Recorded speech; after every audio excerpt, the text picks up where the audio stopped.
naomba kapate kutumia kinywa changu katika wakati huu kuachilia neno lako ili kapate kufaa sisi sote. Katika jina la Yesu Kristo, Baba, naomba na kushukuru. Amen. Hivyo basi, ndugu yangu, mahali popote ulipo, popote pale ulipo ambapo umepata neema kufikiwa na maneno, kufikiwa na ujumbe huu, umepata neema kusikia ujumbe huu, kusikia sauti hii. Hivyo basi, wakati ambao umepata neema kusikia sauti hii, basi nakualika upate kutega sikio lako na kusikiliza maneno haya ambayo Roho Mtakatifu anaenda kufundisha katika siku ya leo. Hivyo basi, ujumbe wa siku ya leo, una kichwa ambacho kinasema namna ya kukata kiu ya dhambi maishani mwako. Namna ya kukata kiu ya dhambi maishani mwako.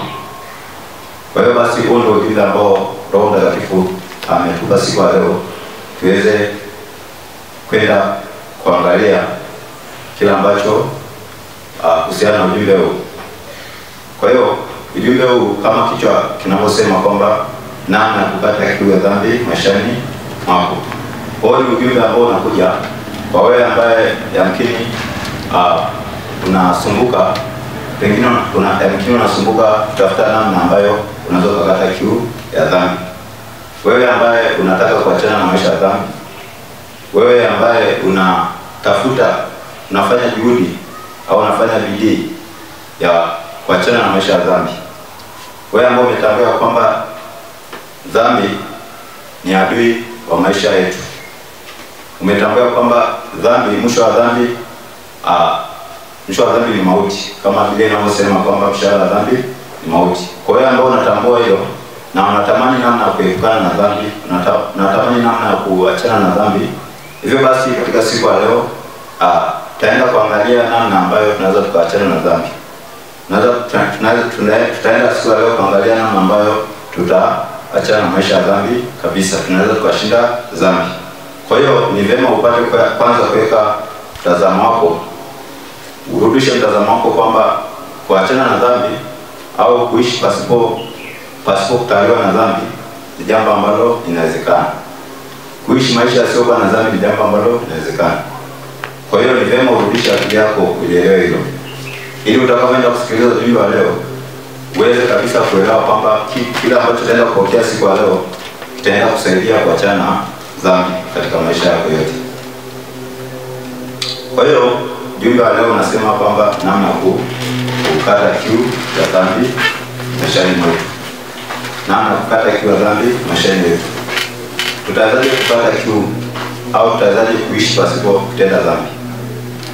Kwanza, kwa nini ujumbe unasema kwamba namna ya kukata kiu ya dhambi? Kwa sababu kuna watu ambao wanasumbuliwa na kiu, wana kiu ya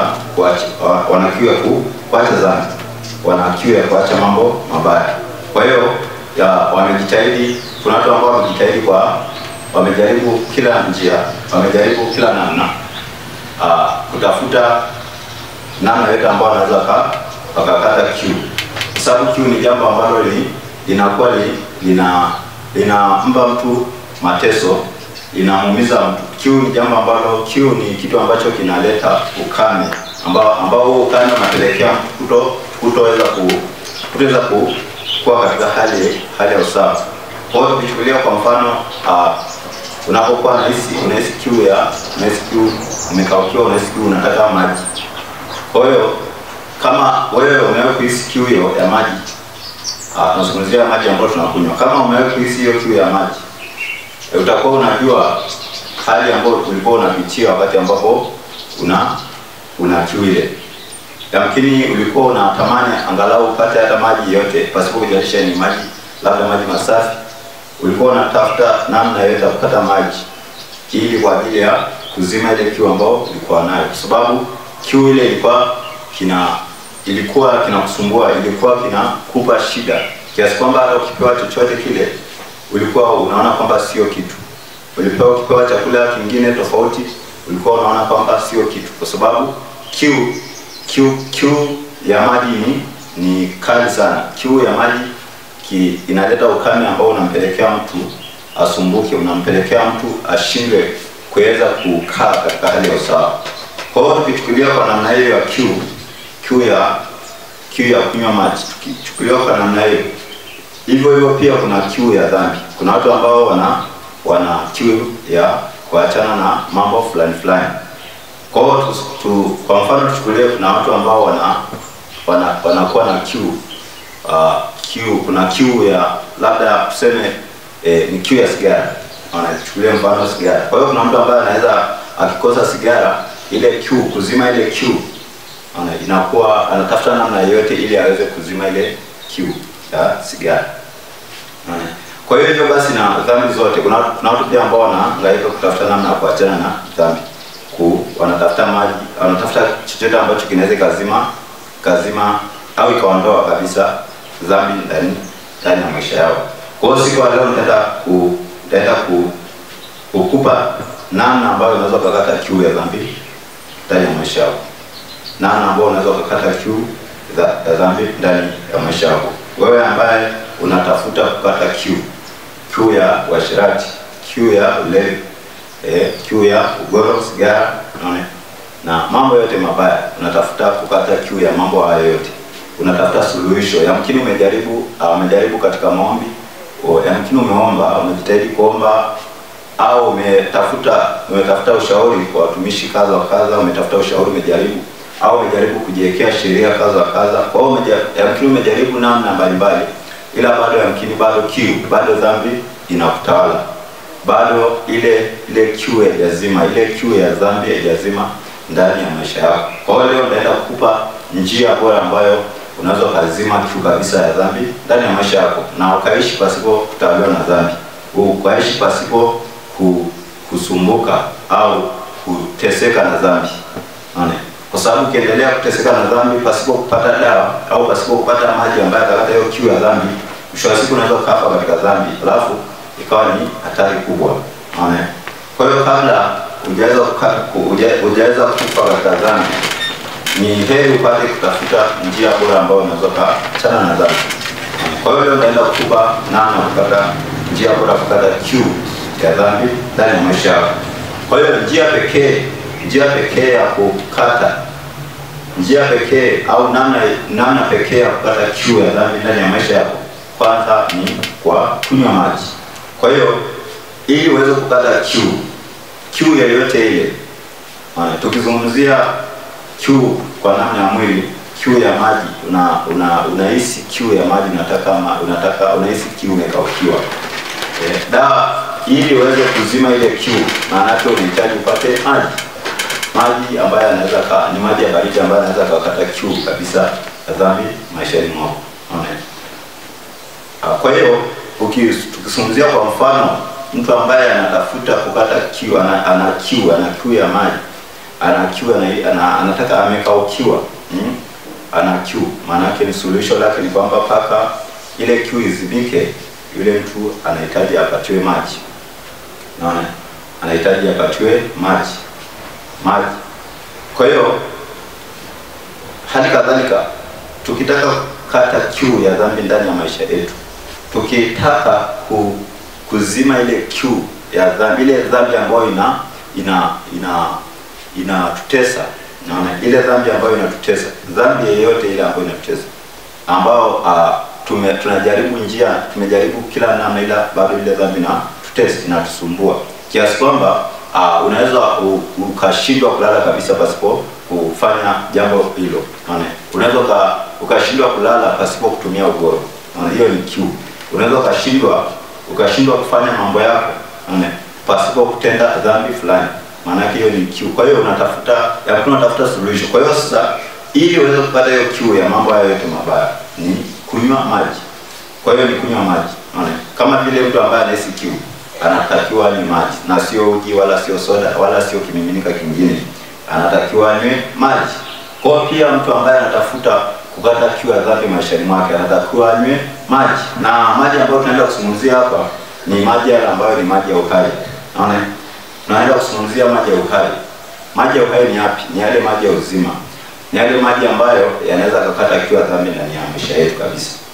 Kwa hiyo tunaenda kusoma neno la Mungu katika kitabu cha Yohana sura 4 na Kitabu cha Yohana sura ya 4 tutasoma mstari wa 5 ili tuweze kuelewa yale maji ambayo tunaenda kuzungumzia hapa. Yale maji ya uhai, yale maji ya uzima ambayo yanaweza yakakata kiu ya dhambi maishani mwetu. Ili tuweze kupata yale maji, kwa sababu hakuna namna yoyote ambayo tunaweza kupata kiu ya dhambi maishani mwetu au kuondokana na dhambi pasipo kunywa maji. Amen. Kwa hiyo kitabu cha Yohana sura 4 na mstari wa 5 neno la Mungu anasema kwamba neno la Mungu anasema basi akafika kati ya Samaria. Kwa ufupi hii ni habari ya Bwana Yesu kunako mji wa Samaria uitwao Sikari, karibu na ile shamba ambalo Yakobo alimpa Yusufu mwanawe. Na hapo palikuwa na kisima cha Yakobo. Basi Yesu kwa sababu amechoka kwa safari yake akaketi hivi kisimani. Nayo ilikuwa yapata saa 6. Akaja mwanamke Msamaria kuteka maji.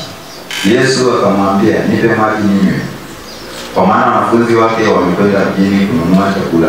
Basi yule mwanamke Msamaria akamwambia, imekuwaje wewe Myahudi kuteka maji kwangu, nami ni mwanamke Msamaria?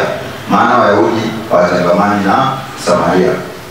Mstari wa 10 anasema, Yesu akajibu akamwambia, kama mtalijua karama ya Mungu, naye ni nani akuambiaye nipe maji ninywe, mkalimwomba yeye naye akalikupa maji yaliyo hai. Kwa hiyo hapo unaona kwamba yule mwanamke, Yesu anamwomba yule mwanamke maji. Na kwa sababu ya kwamba yule mwanamke bado hajaelewa kwamba Yesu anamaanisha nini, yeye alijua kwamba huyu mtu anahitaji maji, na alijua kwamba huyu mtu ni Myahudi na mimi ni Msamaria. Na kwa hiyo Myahudi anataka maji kwa Samaria, na anajua kwamba Samaria na Wayahudi wachangamani. Kwa hiyo Yesu anamjibu anamwambia, kama ungalijua karama ya Mungu, naye ni nani akuambiaye nipe maji ninywe, ungalimwomba yeye naye akalikupa maji yaliyo hai. Kwa maana yake ni kwamba kama yule mwanamke angejua kwamba huyu ni nani ambaye anamuomba maji, yeye angemwomba Yesu maji ambayo ni maji yaliyo hai. Kwa hiyo yule mwanamke alikuwa na kiu. Alikuwa na dhambi ndani ya maisha yake. Na kwa sababu hakujua namna yote ambayo anaweza kaachana na ile dhambi, aliendelea kuishi na dhambi. Ile Yesu hapa anakuja ili aweze kumpa maji yaliyo hai, ile kiu katika ndani ya maisha yake. Ila kwa sababu mwanamke bado hajaelewa, akahisi labda maji ambayo Bwana Yesu anaongelea ni maji yale ya kisimani. Yale maji ya kisimani. Ila anasema mstari wa 11, yule mwanamke akamwambia, Bwana, huna kitu cha kutekea na kisima ni kirefu, basi umeyapata wapi hayo maji yaliyo hai? Nasema, je, wewe huu mkubwa kuliko baba yetu Yakobo aliyetupa kisima hiki, naye mwenyewe akanywa maji yake na wanawe pia na wanyama wake? Yesu akajibu akamwambia, kila anywaye maji haya hataona kiu tena. Yesu anamwambia kila anywaye maji haya hataona kiu tena. Maji gani? Yale maji yaliyo hai. Kila mtu ambaye atakunywa yale maji yaliyo hai hataweza kuona kiu tena. Hapa tunazungumzia kiu ya dhambi. Amen. Kwa hiyo ili uweze kupata kiu ya dhambi ni unabudi kunywa maji. Ni sharti unywe yale maji yaliyo hai. Tunazungumzia maji ya uzima, maji yaliyo hai. Amen. Najua maji ni kwa kawaida maji ni uhai. Kwa kawaida maji ni uhai. Viumbe vyote wanaishi kwa kutegemea maji. Maana yake pasipo maji hakuna uhai. Tunaweza kuzungumza hivyo. Hivyo pia kuna maji ya uhai ambayo ni maji ambayo roho zetu zinahitaji ili ziweze kuishi. Kwa hiyo hapa ni yale maji ambayo tunazungumzia, yale maji ya uzima ambayo anaweza akaipa roho zetu, akaituliza ile kiu ya dhambi ndani ya maisha yetu, ndani ya roho zetu. Tukaweza kukaa pasipo kiu, tukaweza kuishi pasipo kuona kiu au pasipo kuhisi kiu yoyote ya dhambi ndani ya maisha yetu. Hayo maji ndio tunazungumzia. Kwa hiyo hapa anasema anasema mstari wa 14, walakini yeyote atakayekunywa maji yale nitakaomba mimi hataona kiu milele, bali yale maji nitakaomba yatakuwa ndani yake chemchemi ya maji yakibubujisha uzima wa milele. Amen. Kwa hiyo tumeona kwamba kuna maji yaliyo hai, kuna maji yaliyo hai ambao Bwana Yesu anasema kila ambaye atakunywa hayo maji hataona kiu milele. Kwa hiyo wewe ndugu yangu ambao unasumbuka, wewe ambao unateseka na dhambi, wewe ambao unatamani kukata kiu ya dhambi. Kwa hiyo leo jua kwamba kuna maji yaliyo hai ambao ukipata yale maji, kiu ya dhambi itakatika ndani ya maisha yako, wala hutahitaji tena kusumbuka kuenda kuombewa au kutumia nguvu zako, kutumia sheria zako, au hutahitaji tena kupambana, wala hutasumbuliwa na wala dhambi itakuwa na nguvu juu yako, wala hutaweza kuhisi tena kiu ya dhambi ndani ya maisha yako. Hiyo kiu ya ulevi, sigara, kiu ya uasherati, kiu ya kufanya mambo yote mabaya, ile kiu itakatika kabisa pale ambapo utakunywa maji yaliyo hai. Amen. Kwa hiyo namna ya kunywa, namna ya kukata kiu ya dhambi ni kunywa maji. Kunywa maji ya uzima. Kumbuka ni maji na sio kitu kingine. Amen. Kwa sababu kawaida huwezi ukanywa uji alafu kukata kiu. Huwezi ukanywa chai alafu kukata kiu. Huwezi ukanywa soda alafu kukata kiu. Ili uweze kukata kiu, unahitaji kunywa maji. Amen. Kwa hiyo tunazungumzia maji ya uzima. Amen. Kwa hiyo kila mmoja wetu anapaswa kunywa maji. Amen. Anapaswa kupata haya maji. Sasa ni vyema pia tuelewe maji haya ni maji, haya maji ya uzima, hawa maji yaliyo hai ni nini?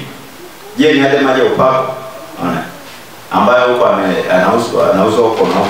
Je, ni hayo maji ambayo yanazungumziwa? Ni maji gani ambayo yanazungumziwa? Tuendelee kusoma kitabu cha Yohana, sogea mbele kidogo. Yohana sura 7, sura mstari wa 37 ili tuone haya maji ya uzima ni nini. Hayo maji yaliyo hai ni maji gani? Na tunarudi kupata hayo maji. Unaona? Kwa sababu kikubwa ni kupata maji hayo ili tuweze kupata kiu ya dhambi maishani mwetu. Kwa hiyo kitabu cha Yohana sura 7, nisome mstari wa 37. Neno la Mungu linasema kwamba wote alipao Baba. Kitabu cha Yohana sura 7:37 nasema hata siku ya mwisho, siku ile kubwa ya sikukuu, Yesu akasimama akapaza sauti yake akisema, mtu akiona kiu na aje kwangu anywe. Amen. Yesu anasema mtu akiona kiu na aje kwangu anywe. Anywe maji. Yale maji gani? Yale maji yaliyo hai, ambaye alisema katika kitabu cha Yohana sura 4, alisema kule kwamba alimwambia yule mwanamke ya kwamba mimi nayo maji ambayo kila ambaye atakunywa haya maji ataona kiu milele. Kwa hiyo hapa anapoza sauti Yesu anasema kwamba yeyote aliye na kiu, kila ambaye anaona kiu, kila mwenye kiu aje kwangu anywe haya maji ambayo mimi nitampa na ile kiu itakatika. Kwa hiyo hapa kiu ambayo tunazungumzia hapa sio kiu ya kunywa maji ambayo yale maji ambayo yanaingia ndani ya miili yetu. Hapana. Hapa tunazungumzia kiu ya dhambi.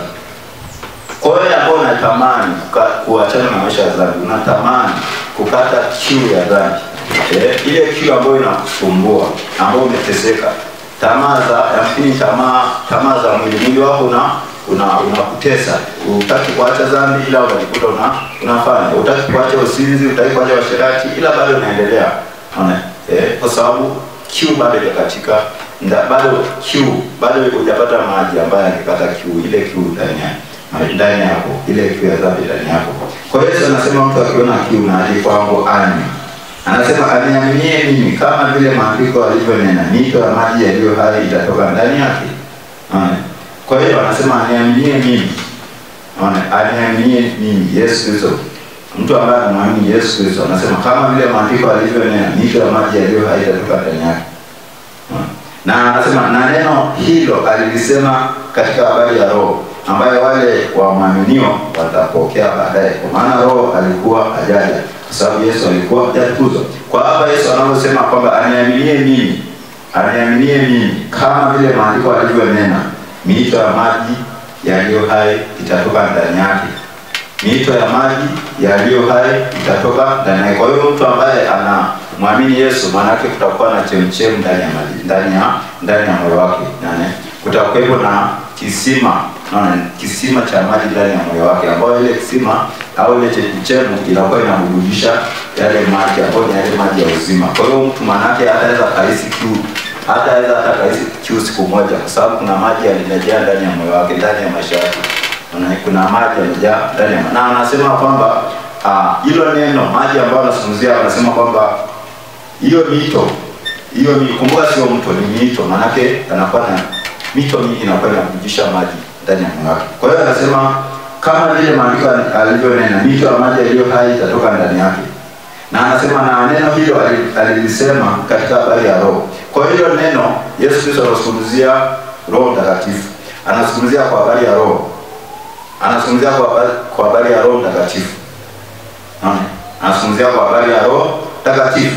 Anasema kwamba ambaye wale wamwaminio watampokea baadaye. Wale wamwaminio watampokea kwa baadaye. Anasema aniaminie mimi, kama vile maandiko yalivyonena, mito ya maji yaliyo hai itatoka ndani yake. Amwaminie Yesu Kristo, mito ya maji inatoka ndani yake. Kwa hiyo kumwamini Yesu Kristo, anasema wale ambao watamwamini Yesu Kristo watampokea huyo Roho Mtakatifu. Kwa hiyo hapa tunazungumzia Roho Mtakatifu. Kwa hiyo tunapozungumzia maji yaliyo hai, tunapozungumzia maji ya uzima, tunazungumzia kwa habari ya Roho Mtakatifu, ambaye wale watakaompokea mito ya maji itabujika ndani ya mioyo yao. Wale watakaompokea Yesu, maana yake Roho Mtakatifu anaingia ndani ya maisha yao. Maana yake yale maji yanaingia ndani ya maisha yao. Ana yale maji. Kwa yale maji ambayo tunazungumzia, wale maji yaliyo hai, tunazungumzia Roho Mtakatifu. Tunazungumzia Roho Mtakatifu. Kwa hiyo tumeona kwamba ili kuweza kukata kiu ya dhambi maishani mwetu, tunapaswa tunywe maji. Na tumeona kwamba ni maji ya uzima. Na haya maji ya uzima tunazungumzia kwa habari ya Roho Mtakatifu. Kwa hiyo kwa namna nyingine ni kumpokea Roho Mtakatifu. Kumpokea Roho Mtakatifu ni sawa na kunywa maji ya uzima. Kwa hiyo hapa tunazungumzia Roho Mtakatifu. Kwa hiyo tuondoe akili zetu katika maji ya upako. Kwa hiyo hapa tunywe yale maji ya mwilini. Hapa tunakunywa Roho Mtakatifu ambao ni maji, ndio maji ya uzima. Kwa hiyo uweze kupata kiu ya dhambi, maana yake unapaswa kupokea Roho Mtakatifu. Unapaswa kumpokea Roho Mtakatifu. Kwa hiyo kumpokea Roho Mtakatifu ni kama umepokea ni kama kisima ya maji kimeingia ndani ya moyo wako. Ni kama chemchemi ya maji kimeingia ndani ya moyo wako. Maana yake ni kwamba yale maji yanakuwa yanabujika ndani ya maisha yako. Na hautaweza kuhisi kiu tena milele. Hautaweza kuhisi kiu tena milele. Mtu yeyote ambaye ana Roho Mtakatifu, maana yake ni kwamba moyo wako ni kukame. Moyo wake ni kukame. Na kama tunaposoma kitabu cha Luka sura ya 11:24, tunaona kwamba habari ya mtu ambaye Yesu Kristo anasema pepo amtokapo mtu anaenda kutafuta mahali pasipokuwa na maji. Anaenda kutafuta mahali pasipo. Anaposema anaenda kutafuta mahali pasipokuwa na maji, maana yake anaenda kutafuta moyo wa mtu ambaye hana Roho, moyo wa mtu ambaye hana Roho Mtakatifu. Amen. Kwa mtu ambaye hana Roho Mtakatifu, maana yake ni kukame. Na hilo pepo linaingia ndani yake. Ila kinyume chake mtu ambaye ana Roho Mtakatifu, maana yake kuna maji. Na maji, anasema yule pepo anapita mahali pasipoko. Tusome kitabu cha Luka. Tusome Luka 11. Luka 11:24. Luka 11:24. Baraka. Luka 11:24. Anasema kwamba pepo mchafu amtokapo mtu kupita mahali pasipo maji. Kwa hiyo kumbe pepo anapomtoka mtu anapita mahali pasipokuwa na maji. Kwa hiyo pepo ni adui wa maji. Hawezi kuingia mahali ambapo kuna maji. Anasema anapita mahali pasipo maji, akitafuta mahali pa kupumzika. Asipoona usema nitairudia nyumba yangu niliyotoka. Hata hapo akaiona imefagiwa na kwamba ndipo huenda akachukua pepo wengine 7 kuliko hofu. Pepo wengine 7 walio hofu kuliko yeye mwenyewe. Kwa hiyo kumbe pepo anapotoka anapita mahali pasipokuwa na maji. Maana yake changamani na maji. Kwa hiyo maji ambayo tunazungumzia hapa, tunazungumzia ile maji yaliyo hai, ambao tumeona kwamba ni Roho Mtakatifu mwenyewe tunazungumzia hapa. Kwa hiyo wewe ambao utampokea Roho Mtakatifu, maana yake ni kwamba mapepo hayawezi kuingia ndani yako. Kwa sababu utakuwa na maji, na pepo ni adui wa maji. Utakuwa na maji ndani ya maisha yako, na utakuwa ni maji ambayo yanakujika, hayaishi. Ni chemchemi ambayo inakujika tu ndani yako. Unakuwa na mito ya maji ambayo yanakuwa yanatirisha tu hayo maji. Kwa hiyo utaweza kuhisi kiu tena. Kwa hiyo ndugu yangu ambao unateseka, umehangaika huku na huku, fahamu leo kwamba hakuna namna yoyote ambayo tunaweza tukashinda dhambi wala tukazima kiu ya dhambi. Hakuna namna yoyote. Haijalishi utaombaje, haijalishi utaenda kanisani, utakaa muda kiasi gani, haijalishi utafanyaje. Kama hujampokea Roho Mtakatifu, maana yake hauwezi kushinda dhambi milele. Kwa hiyo suluhisho pekee ni kupokea Roho Mtakatifu. Amen. Suluhisho pekee ni kupokea Roho Mtakatifu. Kwa hiyo ili uweze kupata kiu ya dhambi, unapaswa kumpokea Roho Mtakatifu. Amen. Au unataka kiu ya kunywa pombe, uweze ukaishi bila pombe, uweze ukaishi bila kutumia sigara, uweze ukaishi bila kujichua, uweze ukaishi bila kufanya vitu ambavyo ni machukizo mbele za Mungu, uwezi ukaishi pasipo kufanya na mambo. Fahamu kwamba hiyo ni kiu. Fahamu kwamba hiyo ni kiu na unahitaji maji. Na hapa unahitaji Roho Mtakatifu. Ndio maji ya uzima, unahitaji Roho Mtakatifu. Sasa tutawezaje kupata Roho Mtakatifu? Au tutawezaje kumpokea Roho Mtakatifu? Hilo ndio swali la msingi. Roho Mtakatifu tutampokeaje? Biblia inatoa kanuni ya kumpokea Roho Mtakatifu. Kanuni ya kumpokea Roho Mtakatifu tunasoma katika kitabu cha Matendo sura ya 2 mstari wa 37. Anasema kitabu cha Matendo, Tendo la Mitume sura ya 2 mstari wa 37. Waliposikia haya wakachoma mioyo yao, wakamwambia Petro na mitume wengine, "Tendeni ndugu zetu." Petro akamwambia, "Budi mkabatizwe kila mmoja kwa jina la Yesu, kwa jina lake Yesu Kristo, mpate ondoleo la dhambi, mpate ondoleo la dhambi zenu, nani mtapokea kipawa cha Roho Mtakatifu." Na kwa hiyo namna ya kupokea Roho Mtakatifu ni kutubu dhambi na kupenda kubatizwa kwa jina la Yesu Kristo. Na baada ya hapo tunampokea Roho Mtakatifu. Kwa hiyo kanuni ni kutubu na kubatizwa na kupokea, ndivyo hapo unaweza kupokea Roho Mtakatifu. Kwa hiyo ili uweze kupokea Roho Mtakatifu, ili uweze kupata maji ya uzima, unapaswa kutubu dhambi zako kwanza.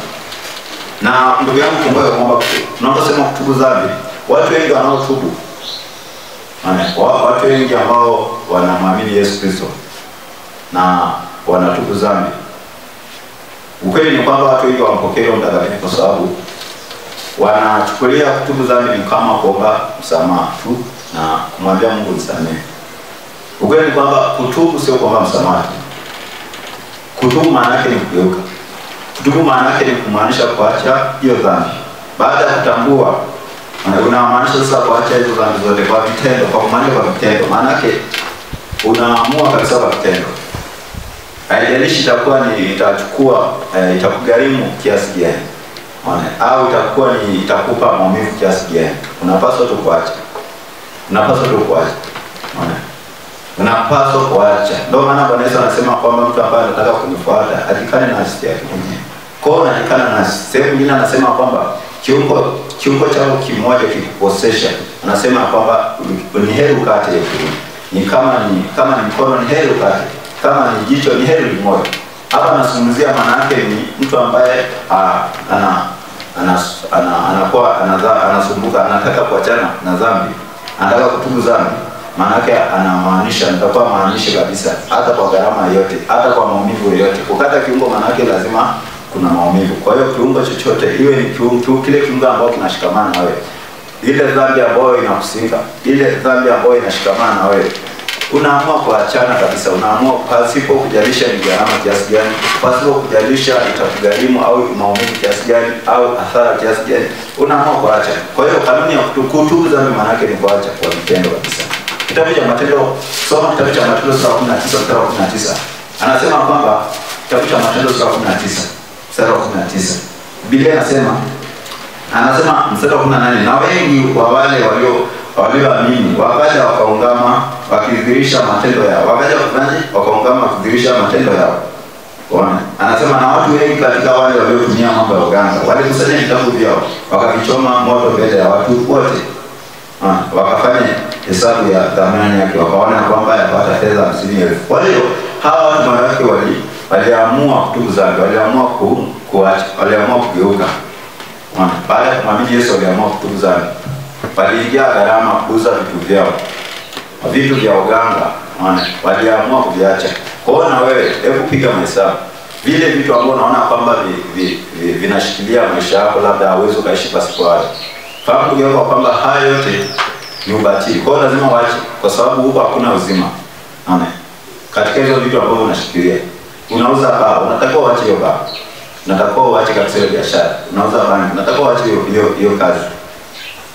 Kwa sababu unapoenda kwa Yesu Kristo, maana yake ukienda kwa Yesu Kristo, unapata raha nafsini mwako. Maana yake unapata yale yote ambayo yamkini unaona kwamba huwezi kuishi pasipo hizo vitu ambavyo unaona. Kwa hiyo unaviacha kwa sababu kwa Yesu yeye ndio mkuu wa ulimwengu, yeye ndio mwenye kila kitu.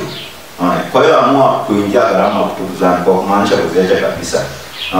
Dhambi zote ambazo unaona kwamba na kusinga zinashikamana nawe, amua kuondoa kabisa. wewe ni mwanamke. Biblia inasema kwamba wanawake na wavae mavazi. Anasema kitabu cha Timotheo, waraka wa kwanza Timotheo sura ya 2 mstari wa 9. Biblia inasema kwamba wanawake vivyo hivyo wanawake na wajipambe kwa mavazi ya kujistiri na kwa na moyo wa adabu. Kwa hiyo amua kuachana na mavazi ambayo hayastiri mwili wako. Yale mavazi ambayo unaona kwamba hata kama ni fashion za gharama, amua kuachana kabisa. Kwa sababu hawezi kumpokea Roho Mtakatifu pasipo kuamua kuacha. Vimini hawezi kumpokea. Utampokea Roho Mtakatifu ngali bado hujatii neno la Mungu. Maana kama hujatii neno la Mungu huwezi kwa maana bado hujamwamini Yesu Kristo mwenyewe.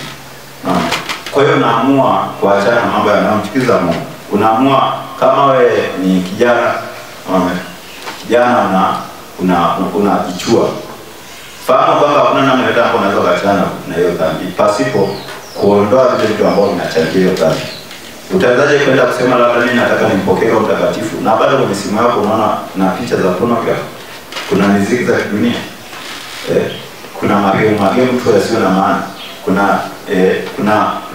kuna si movie tu ambazo hazina maana ambazo ndio zinakuchochea uendelee kufanya dhambi. Una bado hujaingia katika hujaingia katika agano la ndoa takatifu, bado unaishi na wanawake. Utawezaje hawezi kumpokea Roho Mtakatifu kwa sababu ya dhamiri ya kutubu. Na ili uweze kutubu, ili uweze kumpokea Roho Mtakatifu ni kutubu kwanza. Kwa hiyo ni kutubu, ni kuachana na dhambi. Kuamua kuachana kwa vitendo kabisa. Unaamua kusema kuanzia mimi leo na uasherati mwisho. Na unaondoa mavazi yote ya uasherati. Vimini, swali mwanamke. Swali maana yake unatangaza usinzi. Kwa sababu unatembea na mwili wako wazi. Hakuna chochote ambacho kitakuwa umeficha. Unapovaa mwanamke swali, unatangaza usinzi. Unazini na wanaume huko wanakutamani. Kwa hiyo unaamua kuachana, unasema kuanzia leo mimi na habari ya usinzi. Mwisho unaondoa mavazi yote ya usinzi, mavazi yote yanayomchukiza Mungu, mavazi ambayo yanaonyesha mwili wako wazi. Unavichoma moto na mapambo yote ya kidunia. Mwili wako, Mungu alipokuumbia huo mwili, alikuumbia huo mwili kwa ajili ya utukufu wake, ili wakati ambapo unatembea hapa watu wapate kumtukuza Mungu kupitia mwili wako. Sasa wakati ambapo unatembea na mwili wako wazi, umejipodoa kama watu ambao wakina Israeli katika Biblia ambao walikuwa ni wasinzi na ni wachawi. Wewe unajipodoa kama unapaka lipstick, makeup. Manake unageuza uumbaji wa Mungu. Unatangaza utukufu gani pale? Mungu alidhamiria uwe na mawili kichwani, uwe masikio yako na mahereni. Hivyo mfano kwa akili zako kufikiria. Maana Mungu angejua labda wewe unahitaji uwe na hizo vitu. Kwa nini basi usingezaliwa wakati sikio lako lingetobolewa? Kwa nini hujazaliwa na hizo nywele nyekundu? Mungu alikuumba ukiwa mkamilifu. Kwa nini? Maana unapoenda kinyume na maagizo yale, unapoenda kinyume na uumbaji wa Mungu, maana tayari unaasi sheria za Mungu. Hasa utawezaje kwenda kumwona Mungu? Utawezaje kumpokea Roho Mtakatifu? Kwa hiyo ndugu yangu, unapaswa kuamua kugeuka, kuachana na ulimwengu, kuachana na mambo ya dunia. Kuachana na mambo ya dunia. Hii dunia hii ndugu yangu, kumbuka hii dunia imeshatamkiwa hukumu. Na hukumu yake imekaribia. Biblia inasema kwamba msipende dunia. Kwa sababu sio wakati wa kupenda dunia. Wakati wa kupenda dunia ni katika mbingu mpya na nchi mpya. Huko ndio kupenda. Ile ambayo tunasema kwamba haya ndio maisha. Alafu tunaendana na tunatakuwa tuingie katika agano la Yesu Kristo kwa kuamua kutoka huko duniani. Kwa hiyo unaamua leo kutubu dhambi zako kwa kumaanisha kuziacha kabisa. Unaamua kuacha. Unasema mimi na ulevi kuanzia leo unatupa hizo chupa za ulevi, unatupa kabisa hizo chupa za pombe. Kama ni vitu ambavyo umechukua, umedhulumu, unarudishia mtu. Kwa hiyo unafanya kwa vitendo. Huko ndio kutubu dhambi. Unajuta. Kwa hiyo baada ya kutubu dhambi kwa kumaanisha namna hiyo, hatua nyingine inayofuata ni kwenda kubatizwa. Na kubatizwa ni ubatizo. Kubatizwa ni jambo la msingi sana katika nyakati hizi. Kwa hiyo ubatizo sahihi unapaswa kuelewa kwanza, sio kila ubatizo ni ubatizo tu. Ubatizo sahihi ni ule wa kuzamishwa katika maji mengi.